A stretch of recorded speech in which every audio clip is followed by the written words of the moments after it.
El aborto dejó de ser un derecho constitucional en Estados Unidos.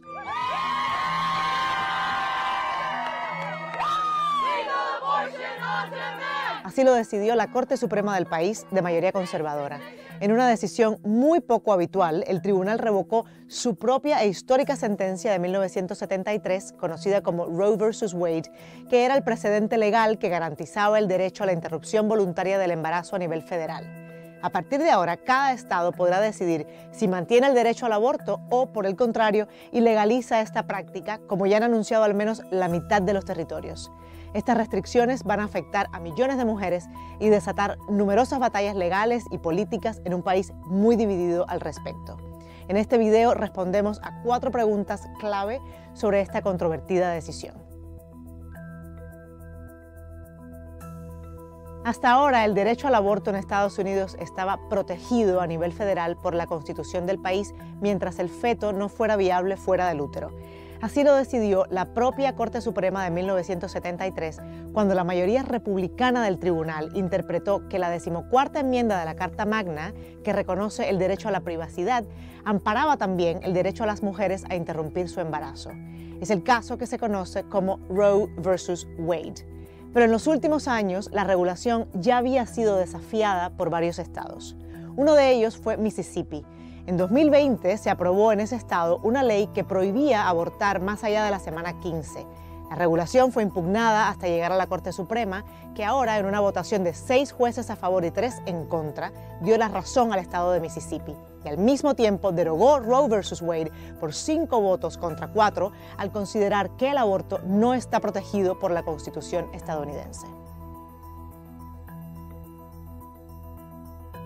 La nueva decisión de la Corte Suprema no implica que el aborto se convierta de por sí en legal o ilegal en Estados Unidos, sino que devuelve a las autoridades de los estados la decisión de prohibirlo o permitirlo. Varios estados han aprobado leyes que restringen o prohíben el aborto, llamadas desencadenante o gatillos, que deben entrar en vigor automáticamente tras la resolución de la Corte. Y se calcula que la mitad de los territorios estadounidenses prohibirán o limitarán el derecho al aborto. Es decir, unos 36 millones de mujeres en edad reproductiva se verán privadas de este derecho, según una investigación de la organización médica Planned Parenthood. Así, Missouri y Texas han sido los primeros estados en restringirlo y hay otros 11 que tienen leyes similares ya preparadas. Por el contrario, otros 16 estados, entre ellos Nueva York, California y Washington, han aprobado las mismas leyes, pero para protegerlo. Además, mientras algunos permitirán ciertos condicionantes, como aquellos en los que peligre la vida de la madre, en otros estados como en Ohio estará prohibido abortar incluso si el embarazo es resultado de una violación. Varios estados han aprobado ya leyes que penalizan a los médicos y las clínicas que practiquen los abortos, con multas o condenas que van desde la suspensión de las licencias para ejercer hasta la cárcel. En estados como Texas, los médicos que practiquen un aborto podrían ser condenados a cadena perpetua, y en numerosos otros, realizar un aborto será un delito. Sin embargo, la persecución del aborto no es nueva en los estados de mayoría conservadora en Estados Unidos. Desde la década de los 90, varios han restringido el acceso a este derecho hasta hacerlo en la práctica casi imposible. Y aún quedan muchas preguntas por responderse, porque dependerá de las leyes específicas de cada estado. Por ejemplo, se puede penalizar a una mujer que viaje a otro estado a realizarse un aborto.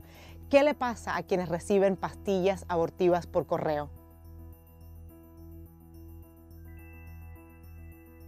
Hasta ahora, la decisión de Roe versus Wade marcaba la práctica del aborto en Estados Unidos y, por tanto, no se consideraba necesario convertirlo en una ley federal. Ahora, el Congreso de Estados Unidos podría, en teoría, aprobar una ley que garantice el derecho al aborto en todo el país. De hecho, el presidente Joe Biden criticó con dureza el fallo de la Corte Suprema, que calificó de trágico error y la materialización de una ideología extrema. Sin embargo, dado que se trata de un tema altamente politizado, es improbable que una legislación al respecto sea aprobada por una mayoría en el Senado que requiere 60 votos. Algunos expertos afirman además que el razonamiento esbozado para eliminar Roe versus Wade podría sentar un precedente para que la Corte Suprema revoque otros derechos como el matrimonio igualitario. Lo que podría venir a partir de ahora es una intensificación de las batallas políticas con respecto a un controvertido asunto que divide a Estados Unidos.